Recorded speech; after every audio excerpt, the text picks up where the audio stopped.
Pemirsa, kalangan industri mobil Amerika menyatakan optimis angka penjualan mereka akan meningkat seiring dengan membaiknya perekonomian.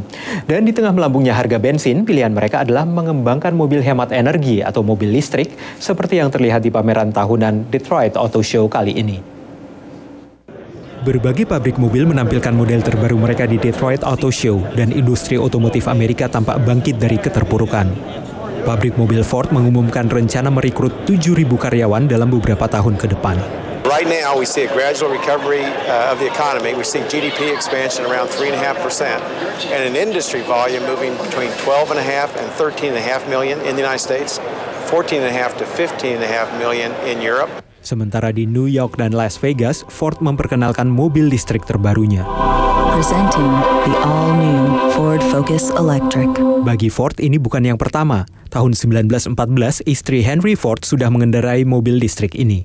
To me, these are very much about signaling where this company is headed and frankly where this country ought to be headed. Tidak seperti Chevy Volt dari GM, mobil listrik Ford tidak memakai mesin bensin untuk mengisi baterai. Jangkauannya antara 125 hingga 160 km.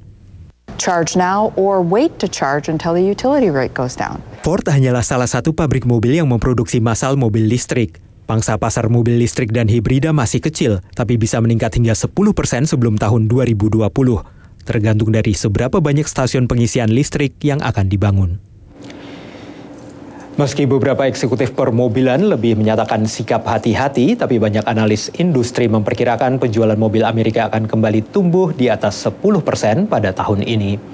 Dari Washington, saya Helmi Yohanes dan tim VOA. Kini kita kembali ke Metro TV Jakarta.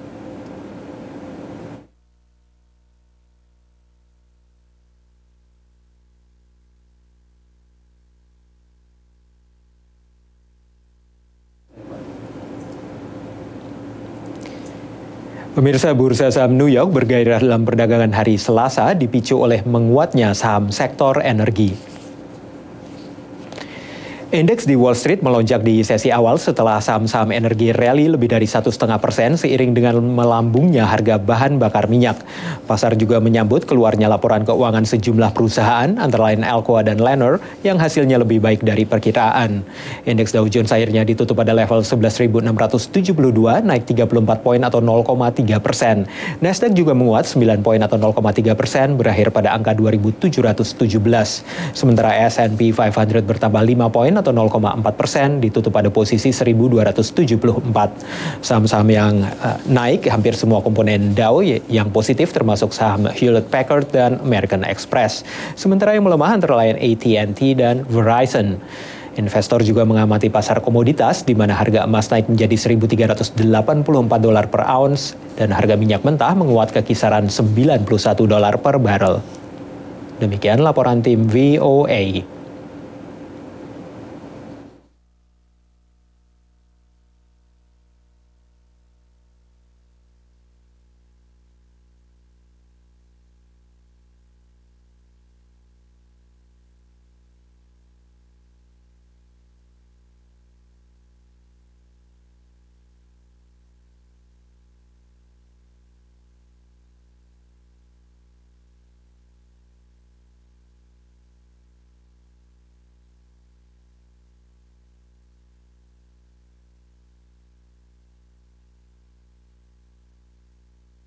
Something like that. I'm sure that you look down and see some people who have some incredible stories to tell about this business of sin, but you also are seeing them at the same time as being people who have been saved in a way, huh? Certainly. I think that the call to ministry or the call to preaching revolves around the issue of, one, have you heard what the Lord has put on your heart and soul to share? And so it becomes an issue of, are you being authentic to what you're being called to do? And then secondly, does what you have to say fit in the context of what the people need? And so you have a dual responsibility to say what's on your heart, but also to see how what you have to say can fit and to be helpful in the lives of the person that you're sharing with. But those people that you're looking at out there, that you know their personal stories, Do you see some that you just say, when you talked about that phrase of people being addicted to sin, is quite a, I've never heard that before. Certainly. And it certainly struck me as being, yeah, that's kind of an interesting explanation that I've never heard before. You say those are the kind of the fun things of life, but how about when people make that dramatic change? And well, I don't know that sin is fun, but I think the devil try to make sin look like it's fun. I see. Okay, I stand corrected. Yes. But I think the issue that we have to do is, as we share with persons, we have to be careful not to try to solve every problem through a sermon, but try to provide an avenue where one can find their answers through their relationship with God. And for most people, they already know what they need to fix. It's just a matter of them hearing it in their own mind and their own soul. But it's hard, isn't it? We're imperfect beings, huh? Certainly. And the struggle of mankind is the struggle against the sin, the imperfection, huh? And I think that's what the AME Church has stood for all throughout the years. We've had, for example, Bishop Turner, who was the first person to declare that God was a Negro. That was to take the concept of God and bring it into the culture of the persons who are listening and who are hearing, and try to help us understand who God really is and what God wants us to do and what God wants us to be. So it's a function of the church to help people understand what God wants them to do. In your own mind, as you visualize God, do you see him as black or white, or when you pray, is there a picture? I don't think God is either, but for me to be able to internalize or understand the concept of God, I have to go by the images that I can understand. And so God really does not have a color, but there is a culture out of which I operate, that I understand God, because God is different than we are. God is perfect, and we are imperfect. So anything we do to try to describe God is imperfect. Yeah. And so we cannot, so how can the imperfect describe the perfect? Well, let me put it this way. If you take the number pi, and you try to divide it out, 3.14, whatever. If you stop at 3.14, you're going to be just about as close as if you keep dividing. So we try to approximate it as best we can by loving God, but also loving our neighbors as ourselves, which indicates that we have some concern for God as well. And I think that's where the AME Church has tried to place us a lot in terms of its social outreach and in terms of its service to humanity. How does that play out in the African American community today? Well, I think it's important to remember that the black church is the institution that predates the black family. The black church is the institution that predates the black businesses. The black church is the institution that predates pretty much everything in the black church, in the black community. So the black church has always been kind of the founding or the stable point or the point of departure. And so the church now has to remain faithful to its mission and its commission, and not be diluted, try to become all things to all people.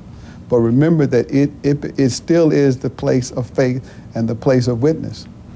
Is everyone welcome? Everyone is welcome in the AME Church, regardless of ethnicity. What's the biggest issue or challenge that you see for the AME Church in the current society? Well, I don't think we're any different than any other faith group. The biggest challenge that faces the world today and Christendom today is we must teach the basic doctrines of faith. When I was growing up as a boy, even the drunks knew the Bible. But today, biblical illiteracy is rampant. You could spot someone, Malachi, and tell them to turn to Matthew, and they probably wouldn't find it today. So there's this whole basic sense of just basic faith issues that people need to know. What does your faith mean to you? My faith really is the core of my being. It helps me make sense of what I'm doing in this world. It gives me a purpose, a hope, a reason for being. When you think about it, Richard Allen and the AME Church had been around a long time. Richard Allen provided a sense of self-help, and the AME Church came into being.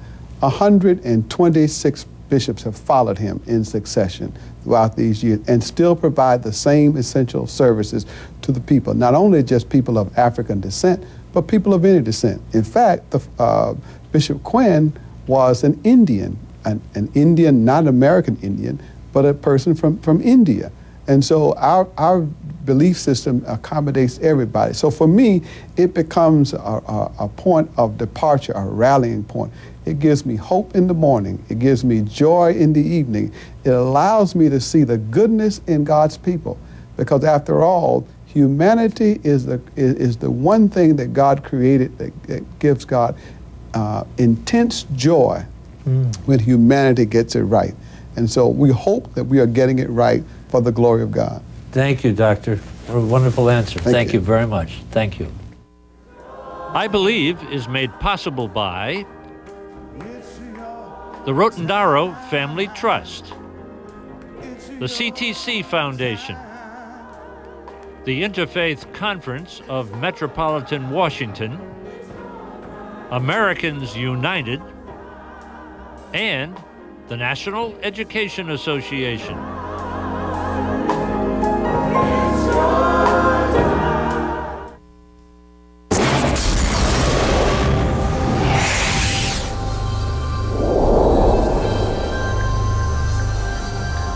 This is the center of our galaxy, the Milky Way, captured in never-before-seen detail. And those stars, that dense, bright clump, most likely goners. They're breakfast, lunch, and dinner for the supermassive black hole that lurks at the heart of our own Milky Way. We can't actually see a black hole because by definition, no light comes out from it. What we can see, though, is we can see the material around the black hole.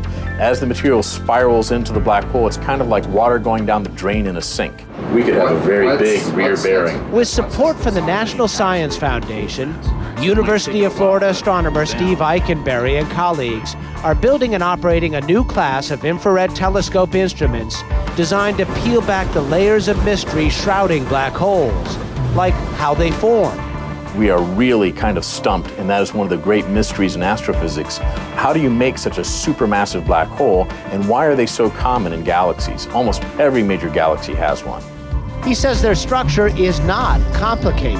A black hole is actually a pretty simple thing when it comes right down to it. It's any object that has gravity so strong that not even light can escape from its pull. But the finer points, like how they interact with their host galaxies, are anything but simple. These are some of the questions Eikenberry is exploring using a new instrument built for the Gemini South Telescope in Chile. Is it born in the center of this galaxy as a supermassive black hole somehow? Or are they born small and somehow through merger or through accretion, basically consuming material around them? Do they grow to become big later on? Eikenberry also studies smaller so-called stellar mass black holes. A typical galaxy is chock full of them. They're born when a big star, similar to one of these in the Tarantula Nebula, dies in a huge explosion called a supernova. So we're really sort of studying not so much the black hole, but the process that gets you to the point of forming a black hole.